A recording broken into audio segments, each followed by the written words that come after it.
ข่อยคือว่าผู้ชายหน้าตาละร้อนไปใส่เบิร์ดแต่แทนไม่เป็นกระเทยอยู่นี่สะบอนอีห่าอีหมูตายจิมซา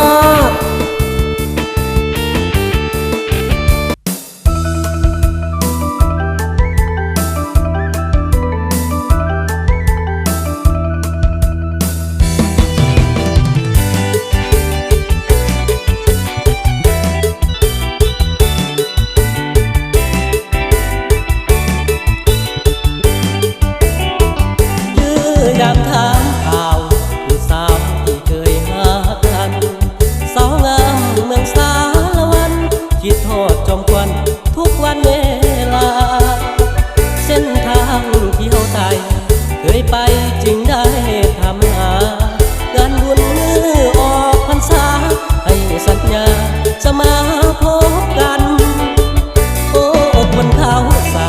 น้องกันดาสาวบ้านรักสองคนไผ่คนแก้วนายองมีคู่ครองแล้วบอกควันตาเส้นทางตัดผ่านคนตาอ้ายเคยเที่ยวมาคิดทอดจึงได้ถามหาเป็นห่วงแก้วตาสาวลาบ้านเราถามเขาจอมควันสาวคนผ่านบ้านฟังเสียงยืนหน้าบาดหน้าเวียนท่าปูนมีบุญได้มาพบเจ้าต้องหัวโคเก่า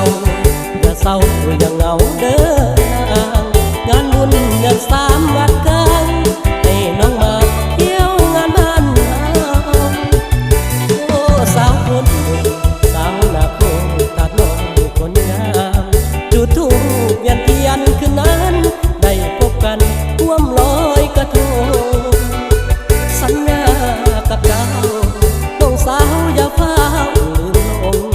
สองเฮาเคยฟ้อนลำวงกับสมนงงานบุญสวง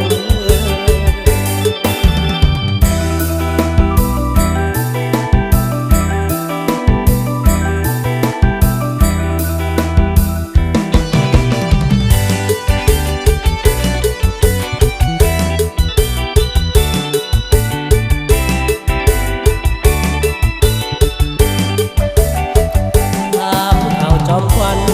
สาวคนพันบ้านฟังเสียงเงินหน้าบาดหน้าเวียนท่าปูนอ้ายมีบุญได้มาพบเจ้าน้องบัวคู่เก่าอย่าเศร้าอย่าเหงาเด้อนางานบุญเดือน3 วัดกลางให้น้องมาเที่ยวงานร่วมกันโอ้สาวคนสาวหน้าโคตาน้องคนงามจุดธูปเวียนเทียนคืนนั้น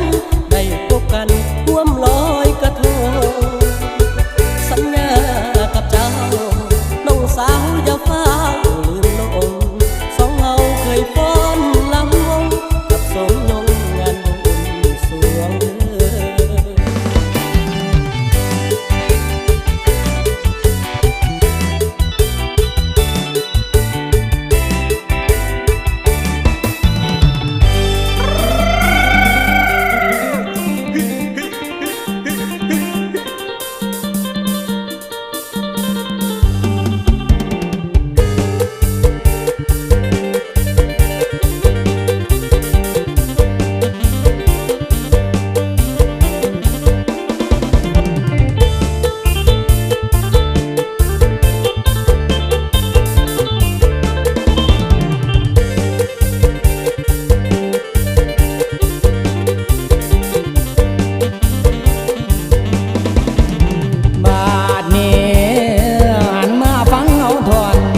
ก่อนสอนกายนี่มากหลายเรื่องเบาสิหุ้มเข้าแม่นใส่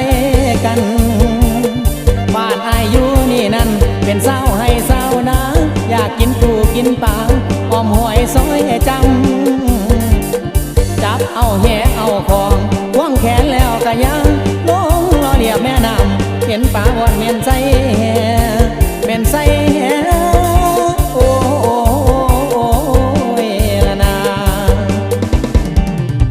โอ้ขึ้นมาแห่งผ้าใจอยากมาคุยลาปากเฮือสาวเอาเหล่าขาวมาเย็นน้ำแน่มักที่แกหาเครื่องยุบน้ำมันปาดหอมเตะดังวน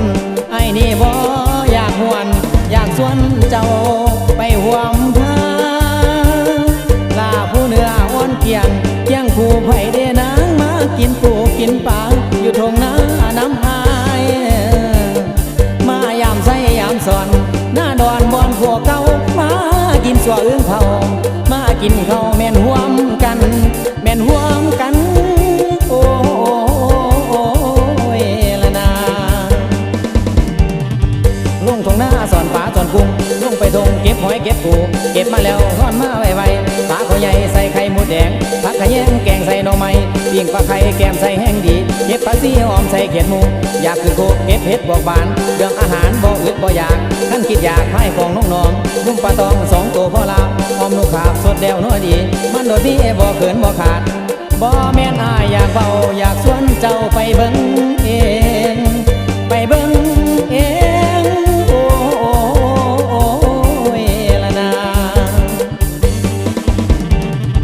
ฝนตกห้อยไหลคุ้ยลงทงเลี้ยมอย่าอ่อนแก้มปลาแขนขอเก็บเห็ดขอหอใส่หน่อไม้จับกบไข่ห้องอยู่น้ำหนองมีตะของกินแนวแซ่บๆมุกปลาแดกใส่แหน่ซุ่มเฮาเจ้าปลาเต่าเข้ากันอำลำจำเฮ้ยจำลืมอิ่มลืมพี่ของดีๆค้างไฟไว้อยู่ปิ้งปลาบูมาสู้กันกินฝนตกยินผูกคุ้ยเอาไว้หักกดไม้มาไว้ลบฝนมันบ่จนอีหยังจักอย่างฟ้าแจ้งจันปางยิ่งงัวควงแม่นตาวมา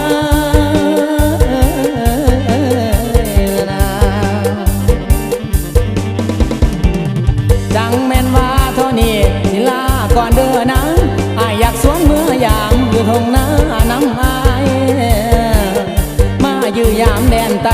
สารวันวอนอายุเสินเด้อสู่ต่างบ้านมากินข้าวแม่นห่วมกันแม่นห่ว